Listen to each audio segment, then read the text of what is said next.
말씀 보겠습니다. 오늘 말씀은 마태복음 1장 18절부터 23절까지 말씀입니다. 성탄절 맞이해서 로마서는 한 주 쉬고 마태복음 1장 말씀 우리 같이 보겠습니다. 18절부터 23절까지 우리 찾으셨으면 한 절씩 교독해서 읽겠습니다. 제가 먼저 읽습니다. 예수 그리스도의 나심은 이러하니라. 그의 어머니 마리아가 요셉과 약혼하고 동거하기 전에 성령으로 잉태된 것이 나타났더니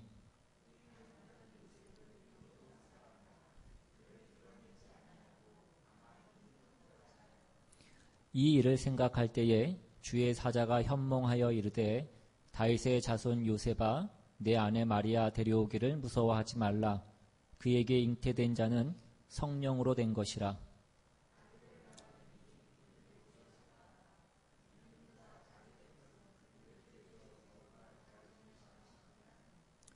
이 모든 일이 된 것은 주께서 선지자로 하신 말씀을 이루려 하심이니 이르시되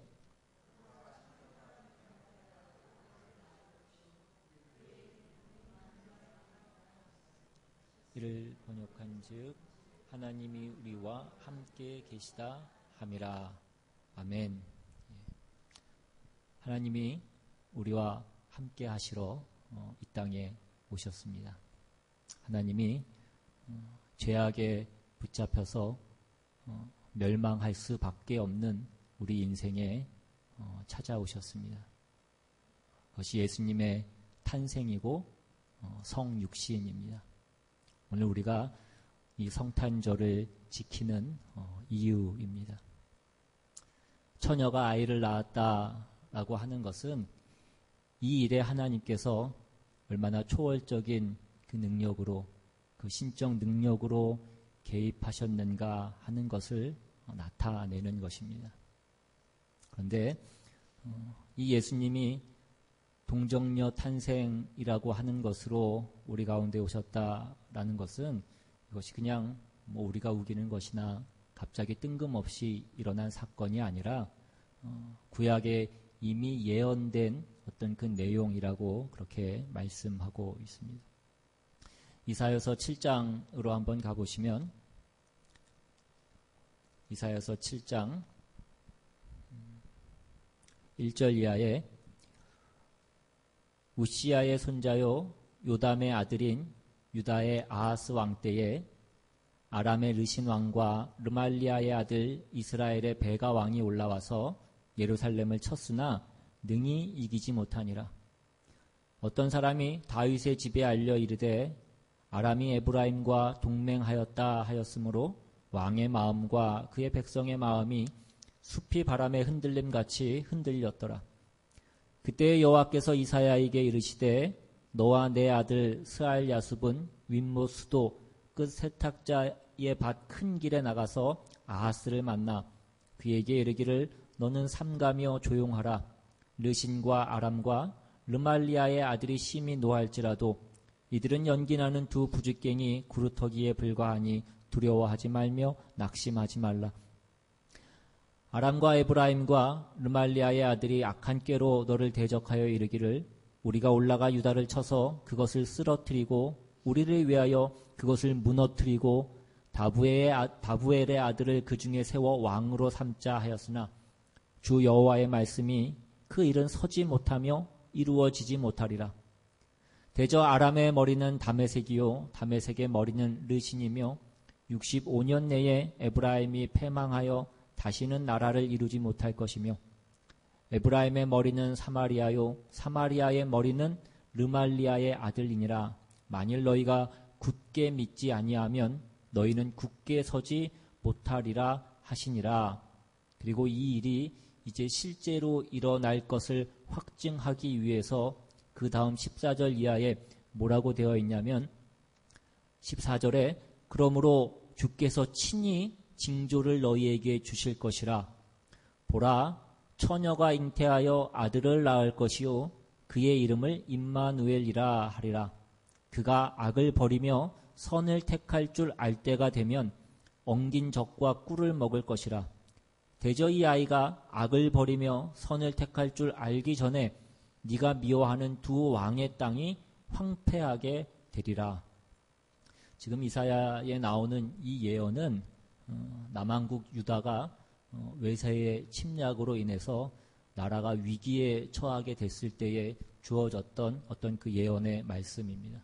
그러니까 기원전 한 730년쯤에 아하스가 그 남한국 유다의 왕이 되어서 그 나라를 다스리고 있을 때에 북왕국 이스라엘이 그 남한국 유다를 공격할 뿐만 아니라 그 더 위에 있는 아람이 또한 이 유다를 공격해서 유다를 무너뜨리려고 했습니다. 그러다 이제는 급기야 그 두 나라가 동맹을 맺은 것입니다. 아람과 에브라임이, 여기서 말하는 에브라임은 북왕국 이스라엘을 지칭하는 것입니다. 그러니까 아람과 북왕국 이스라엘이 동맹을 맺어서 이제 그 유다를 무너뜨리겠다라고 그렇게 하는 것입니다. 그자 이 남왕국 유다의 운명이 바람 앞에 등불과 같은 그런 신세가 된 것입니다.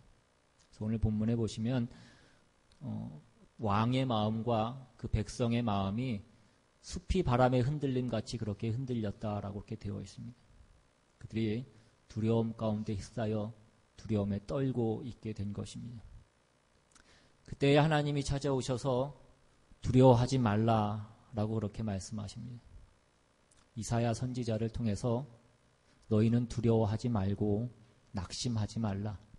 저들은 연기 나는 부직갱이에 불과하다 이것입니다. 저들이 하려고 하는 그 일은 절대로 이루어지지 못할 것이다. 만약 너희가 그것을 믿지 못하겠거든 나에게 징조를 구하라 라고 그렇게 말씀합니다. 그런데 아하스가 하나님께 징조 구하기를 거절합니다. 성경에 보시면 겉으로는 그가 내가 여호와를 시험하고 싶지 않다라는 어떤 그 명분으로 하나님께 징조를 구하는 것을 거절하지만 그가 신앙이 있어서 정말 하나님께 징조 구하는 것을 거절했던 것이 아니라 하나님의 말씀을 들으면 하나님 말씀대로 해야 될 것이니까 내가 하나님 말씀대로 하기 싫고 내 마음대로 내가 원하는 뜻대로 하기를 원해서 그가 하나님께 징조 구하는 것을 거절합니다. 그러자 이제 하나님께서 일방적으로 그에게 징조를 주십니다. 그것이 바로 오늘 우리가 보았던 보라 처녀가 잉태하여 아들을 낳을 것이요 그의 이름을 임마누엘이라 하리라 하는 이 말씀입니다. 그러니까 어떤 여인이 아이를 임신하게 되어서 아들을 낳을 것이고 그 아들의 이름을 임마누엘이라고 짓게 될 것이다 하는 것입니다. 이것이 징조가 되어서 내가 너희와 함께 하고 있고 그래서 너희는 절대 망하지 않고 지지 않을 것이다 라는 그 하나님의 말씀의 어떤 확증으로서 그 예언을 주시는 것입니다. 그러니까 지금 이 이사야서에서 처녀가 아이를 낳게 된다라는 이 말씀은 우리가 지금 이 마태복음에서 보고 있는 그 예수님이 탄생하시는 것 같이 성령으로 잉태되어서 정말 그 처녀가 그 동정녀가 아들을 낳게 되는 것을 얘기하는 것은 아닙니다. 여기서 말하는 처녀는 단지 애를 낳을 수 있는 그 가임 여성을 지칭하는 것입니다. 그러니까 이 이사야서에서의 이 징조의 핵심은 그러니까 어떤 아이의 출생과 그 아이의 이름이 임마누엘이라고 그렇게 짓게 되는 그 아이의 출생과 그 아이의 이름의 장명에 달려 있습니다. 그러니까 예루살렘에 어떤 한 여인이 거주하고 있는데 그 여자가 임신해서 남자아이를 낳게 될 것이고 그 아이의 이름이 임마누엘이라고 하는 것이 중요한 것입니다. 그러니까 여기서 거론되고 있는 이 처녀가 누구인지는 정확하게 우리가 알지 못합니다. 그래서 학자들 간에는 이 여인이 아하스의 왕비이거나 아니면 그 궁궐에 있던 아하스의 시녀 중에 한 명일 것이다 라고 이렇게 얘기를 하기도 하고 또 어떤 학자는 이사야의 부인일 것이다 라고 그렇게 얘기를 하기도 합니다. 그러나 성경은 그저 한 여성이라고 그렇게 얘기하고 있을 뿐이지 그 여인의 이름이나 나이나 출신 성분이나 가족 관계나 그런 거에 대해서는 전혀 얘기하고 있지 않습니다. 그러니까 단지 그 임마누엘이라고 하는 그 이름에서 우리에게 말씀해 주고 있듯이 하나님이 우리와 함께 계시기 때문에 우리가 하나님을 믿고 신뢰해야 됨을 강조하고 있을 뿐인 것입니다. 그래서 이제 그 남한국 유다에 처해졌던 그 위기가 언제 끝나게 되는 것이냐면 이제 그 아이가 자라서 젖을 떼고 음식을 먹을 때쯤이 되면, 그러니까 아이가 자라서 한 서너 살 정도가 되면 이제 그들이 처해 있는 그 국가적 위기가 해결이 되고 그들을 위협했던 그 아람과 북이스라엘은 멸망의 길을 가게 될 것이다 라는 그 말씀을 주는 것입니다. 그러니까 이제 그 아하스 왕은 앞으로 한 3, 4년, 길게 잡아 5, 6년 정도를 잘 인내하고 하나님을 신뢰하기만 하면 되는 것이었습니다. 지금 아하스에게 주어졌던 이 징조는 눈에 볼 수 있는, 누구나 알 수 있는 어떤 증거로서 하나님께서 이 징조를 주신 것입니다. 그런데 이 사건을 신약에서는 예수님이 태어나신 그 사건과 연결해서 이제 마리아가 약혼하고 요셉과 동거하기 전에 예수를 잉태하여서 난 이 사건을 전에 이미 구약시대에 그때에 처녀가 잉태하여 아들을 낳는다고 했다. 이것이 그 성취다라고 그렇게 연결해서 말씀하고 있는 것입니다. 이것이 오늘 우리가 중요하게 눈여겨봐야 될 아주 중요한 내용인 것입니다. 그 당시에는 아무것도 아니었고 그저 별 볼 일 없는, 그저 별다를 것 없는 어느 한 여자가 결혼을 해서 애를 낳는 것에 불과했고, 그것이 당시 처한 그 나라의 국가적 위기에서 하나님이 그들을 구원하신다라는 어떤 하나의 징조의 역할을 한 것입니다. 그런데 이제 예수님이 탄생하신 그 예수님의 탄생을 두고 보니까 그 일은, 그러니까 그 이사야 시대에 있었던 그 일은 예수님이 처녀에게서 태어나서 이 온 인류와 역사를 구원하는 그 어떤 일에 먼저 있었던 하나의 어떤 증거였다라고 그렇게 얘기를 하는 것입니다.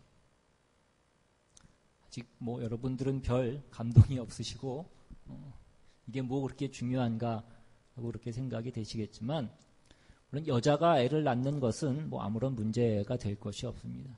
그러나 처녀가 애를 낳는다라는 것은 그것 자체로 말할 수 없는 당시에는 수치였습니다.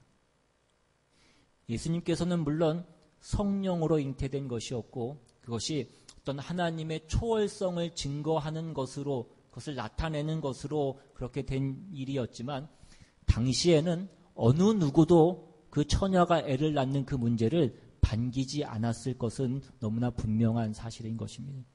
그것은 본인에게나 또 그의 가문에게나 가족에게나 수치였고 또한 위험이었습니다. 그런데 이 동정녀 탄생으로 그 앞에 있었던 그 구약의 예언들의 어떤 진정한 의미가 무엇이고 또 그것의 신비가 무엇인지를 다시 한번 확인시키고 우리에게 새롭게 이해시키는 것이 바로 신약의 가치인 것입니다. 우리는 구약에 나타나는 어떤 구약에 전개되는 어떤 그 이스라엘의 역사를 보면서 우리는 쉽게 생각하기를 왜 이스라엘 백성들이 저랬을까? 왜 이스라엘 사람들은 저렇게 어리석었을까라고 그렇게 우리가 쉽게 생각을 합니다. 그러나 우리가 신약에 와서 보면 그런 사건들이, 어떤 그런 모든 내용들이 다르게 쓰여지고 어떤 다른 의미로 우리에게 주어지고 있는 것들을 우리가 보게 되는 것입니다. 대표적인 것이 어떤 이스라엘의 배반과 유다의 배반입니다. 신약에 오면 유다가 예수를 팔아서 그 예수님의 십자가 사역이 완성이 됩니다. 이스라엘이 배반하는 것으로 이방인들에게 이제 그 복음이 들어가게 되는 것입니다. 저들이 결코 잘한 일이 아니고 그것이 칭찬받을 수 있는 일이 아님에도 불구하고 그들의 배반에 의해서 어떤 그 결과가 이루어진다라고 하는 것이 물론 말이 안 되는 일임에도 불구하고 신약에서 그 구약의 사건들을 바라보면 그 사건들은 원래 있었던 그 의미보다 원래 가지고 있었던 어떤 그 내용보다 훨씬 더 큰 것임을 우리가 발견하게 되는 것입니다. 이사야 54장에 가보시면 이사야 54장과 같은 말씀은 또 우리에게 새로운 의미를 주는 것들을 우리가 보게 됩니다. 이사야 54장은 이 처녀가 잉태하여 아들을 낳는다라는 것이 다만 어떤 하나님의 초월성만을 갖는 것이 아니라 성경이 약속하는 어떤 그 하나님의 은혜와 어떤 하나님의 일하심의 신비가 무엇인지를 우리에게 이렇게 말씀해 주고 있습니다. 이사야 54장 1절 이하에 잉태하지 못하며 출산하지 못한 너는 노래할지어다. 산고를 겪지 못한 너는 외쳐 노래할지어다. 이는 홀로 된 여인의 자식이 남편 있는 자의 자식보다 많음이라 여호와께서 말씀하셨느니라. 내 장막터를 넓히며 내 처소의 휘장을 아끼지 말고 널리 펴되 너의 줄을 길게 하며 너의 말뚝을 견고히 할지어다. 이는 네가 좌우로 퍼지며 내 자손은 열방을 얻으며 황폐한 성읍들을 사람 살 곳이 되게 할 것임이라. 잉태하지 못한 자여, 출산하지 못한 자여, 걱정하지 마라 이것입니다. 네 자식이 누구보다 많을 것이라고 얘기하고 있습니까? 남편이 있는 자보다 더 많을 것이다 라고 말씀합니다. 여러분, 이것이 오늘 그 동정녀 탄생이 가지고 있는 어떤 그 의미인 것입니다.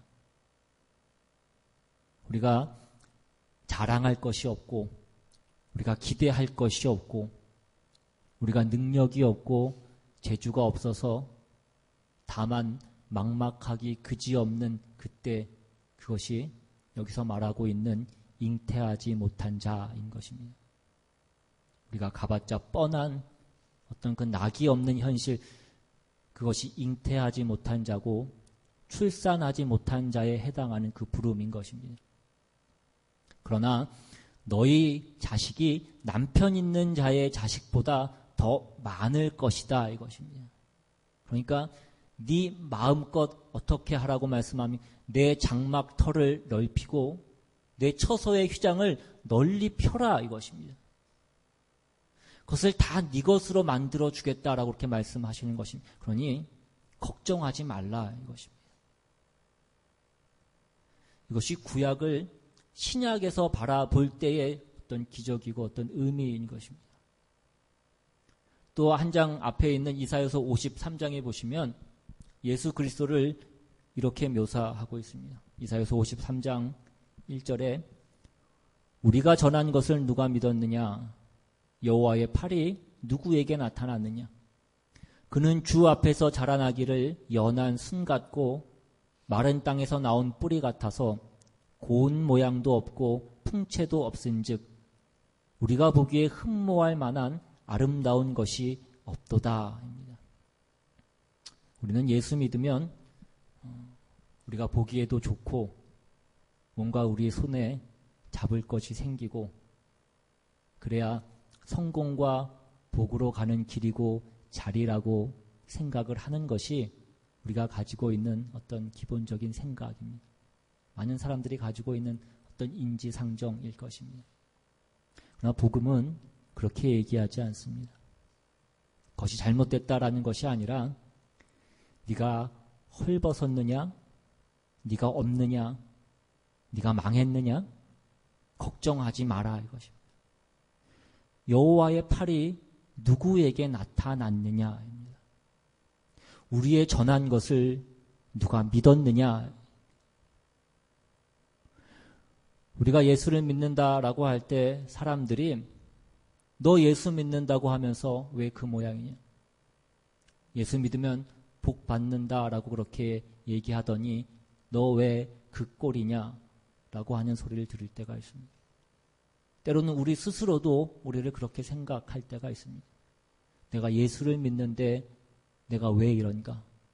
내가 왜 이 모양인가? 성경이 하는 얘기는 잉태하지 못한 자여 너는 노래할지어다 입니다.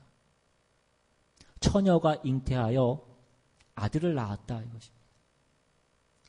여러분 그 상황이나 그 조건 속에서 보면 누가 그것을 축복할 수 있겠습니까? 누가 그것을 자랑할 수 있겠으며 누가 그것을 기쁨으로 여길 수 있겠습니까? 그러나 실제로 주님은 그렇게 오신다 이것입니다. 그 말이 안 되는 자리에 우리가 기뻐할 수 없는 자리에 그런 조건과 그런 모습으로 주님께서 오신 것입니다. 그런데 이제 또 이사야 35장에 가시면 주님께서는 그 모든 것 가운데 반전이 있는 것임을 우리에게 말씀하고 있습니다. 그것을 놀랍고 아름답게 우리에게 말씀하고 있습니다. 여러분들 이사야서 35장 말씀을 꼭 기억하셔야 됩니다. 이사야 35장 1절부터 보시면 광야와 메마른 땅이 기뻐하며 사막이 백합화같이 피어 즐거워하며 무성하게 피어 기쁜 노래로 즐거워하며 레바논의 영광과 갈멜과 샤론의 아름다움을 얻을 것이라. 여기 나오는 레바논과 갈멜과 샤론은 이스라엘에서 가장 비옥하고 부유한 땅입니다. 광야와 메마른 땅이 그렇게 될 것이다 이것입니다. 그것들이 여호와의 영광 곧 우리 하나님의 아름다움을 볼 것이라 이것입니다. 여러분 이것이 복음인 것입니다. 여러분 여기에는 어떤 조건이 주어져 있지 않습니다. 어떻게 하면 이렇게 되어질 것이다 라고 그렇게 말씀하지 않습니다. 하나님께서 내가 그렇게 하겠다 이것입니다. 그래서 뭐라 그러냐면 이어지는 3절에 보시면 너희는 약한 손을 강하게 하며 떨리는 무릎을 굳게 하며 겁내는 자들에게 이르기를 굳세어라 두려워하지 말라 보라 너희 하나님이 오사 보복하시며 갚아주실 것이라 하나님이 오사 너희를 구하시리라 하라 이것입니다. 그래서 오늘 우리가 이렇게 서 있는 것입니다. 겁내는 자들에게 이르기를 굳세어라 두려워하지 말라 보라 너희 하나님이 오사 보복하시며 갚아주실 것이라 하나님이 오사 너희를 구하시리라 하라. 이것이 선지자의 예언자의 사명이었습니다. 또한 설교자의 사명이기도 합니다. 걱정하지 마라. 광야와 메마른 땅이여 걱정하지 마라. 광야에 물이 흐를 것이고 사막에 꽃이 필 것이라.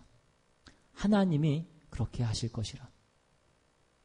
그러니 너희는 약한 손을 강하게 하며 떨리는 무릎을 굳게 하라 이것입니다. 여러분 이 말씀은 신약에도 그대로 인용이 되어 있습니다. 히브리서 12장에 가보시면 여러분 이 히브리서 12장은 어떤 말씀이냐면 하나님이 그의 자녀들을 징계하신다, 훈계하신다라는 그 말씀입니다. 하나님께서 혹독하게 그의 자녀들을 기르시고 양육하신다라는 그런 말씀입니다. 그런데 그 히브리서 12장 8절 이하에 보시면 징계는 다 받는 것이거늘 너희에게 없으면 사생자요 친아들이 아니니라. 또 우리 육신의 아버지가 우리를 징계하여도 공경하였거든 하물며 모든 영의 아버지께 더욱 복종하며 살려 하지 않겠느냐. 그들은 잠시 자기의 뜻대로 우리를 징계하였거니와 오직 하나님은 우리의 유익을 위하여 그의 거룩하심에 참여하게 하시느니라. 무릇 징계가 당시에는 즐거워 보이지 않고 슬퍼 보이나 후에 그로 말미암아 연단받은 자들은 의와 평강의 열매를 맺느니라. 그러므로 그 다음을 보십시오. 피곤한 손과 연약한 무릎을 일으켜 세우고 너희 발을 위하여 곧은 길을 만들어 저는 다리로 하여금 어그러지지 않고 고침을 받게 하라 이것입니다. 겁내지 마라. 담대하라. 두려워하지 말라. 너희 자신을 쳐다보지 말고 너희를 부르시는 그 하나님을 보라 이것입니다. 그분이 너희를 위하여 너희들에게 보복하시리라 이것입니다. 어떤 보복입니까? 다윗이 시편 23편에서 말씀하는 그 얘기를 하는 것입니다.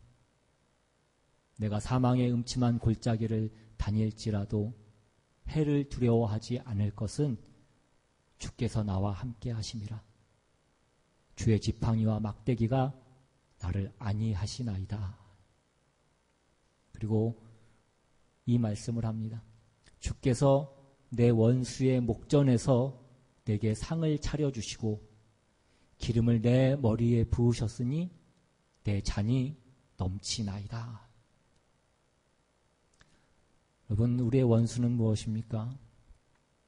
우리의 절망이고 내가 나를 포기하는 자폭이고 어떤 비겁함이고 어떤 무능함입니다. 그것이 우리의 모든 원수입니다. 그리고 그 원수의 끝이 사망인 것입니다. 하나님 없는 것의 끝. 그런데 하나님께서 내 원수의 목전에서 상을 차려주신다라고 그렇게 말씀하십니다. 우리가 처한 모든 조건과 그것으로 인하여서 얽매여진 어떤 그 모든 줄을 하나님이 끊으시고 기름을 내 머리에 부으셨으니 내 잔이 넘치나이다 이것입니다. 이것이 성탄절의 가장 큰 내용이고 가장 큰 의미인 것입니다. 여러분, 요셉은 형들에게 배반을 당해서 애굽의 종으로 팔려갑니다. 옥고를 치르고 고생 끝에 애굽의 총리가 됩니다. 여러분, 이 내용을 우리가 단순히 어떤 교훈적인 것으로 그렇게 생각하지 마십시오. 요셉이 믿음을 지켰더니 억울한 일을 당했으나 성공했고 성공해서 형들을 용서했다. 그렇게 생각하지 마시고 성경이 하는 식으로 여러분 이해하실 수 있기를 바랍니다. 그는 팔렸으나 영광을 얻었고 형들은 배신했으나 구원을 얻었다 이것입니다. 어떻게 배신이 구원으로 영광될 수 있고 어떻게 억울함이 영광을 결과할 수 있겠습니까? 그러나 이것이 하나님이 예수 그리스도 안에서 하시는 일이라 이것입니다. 여러분들이 그토록 의심하고 두려워하고 낙심하고 겁내는 그 여러분들의 현실을 놓고 이 성경의 말씀을 대입하실 수 있기를 바랍니다. 처녀가 잉태하여 아들을 낳았는데 그 이름이 임마누엘이라고 얘기합니다. 그 자리에 오늘 우리가 억울해하고 낙심하고 절망하는 그 자리에 하나님이 우리와 함께 하신다 이것입니다. 없는 자에게 하나님이 넉넉히 주실 수 있다. 내 자손이 하늘의 별과 같고 바다의 모래 같을 것이라. 그것이 성경 처음부터 끝까지 우리에게 하시는 그 말씀인 것입니다. 그 일의 결정적인 주인공인 그 예수님이 우리에게 오신 것입니다. 그러니 기뻐하시고 즐거워하실 수 있기를 바랍니다. 여러분, 약한 손을 강하게 하시고 여러분의 가슴을 펴시고 무릎을 곧게 세우시고 여러분이 고백하고 하나님이 찾아오셔서 알게 하신 하나님을 아버지라고 부르시고 그 이름으로 사는 그 위대한 인생을 믿음으로 살아가실 수 있기를 바랍니다. 그러면 여러분 그 기적을 보게 될 것입니다. 여러분이 있는 그 자리에서 하나님이 우리와 함께 하셔서 역사하시는 우리의 절망을 영광으로 바꾸시는 우리의 억울함을 구원으로 바꾸시는 그 하나님의 기적을 우리가 보게 될 줄로 믿습니다. 시간 같이 한번 찬양하고 한번 기도하기를 원합니다. 오늘 우리가 있는 그 자리에 하나님이 우리에게 찾아오셔서 역사하시는 줄로 믿습니다. 오늘 있는 그 자리에서 우리를 찾아오시는 그 주님을 우리 가운데 역사하시는 우리를 구원하시는 우리에게 은혜를 베푸시는 그 하나님을 볼 수 있기를 바랍니다.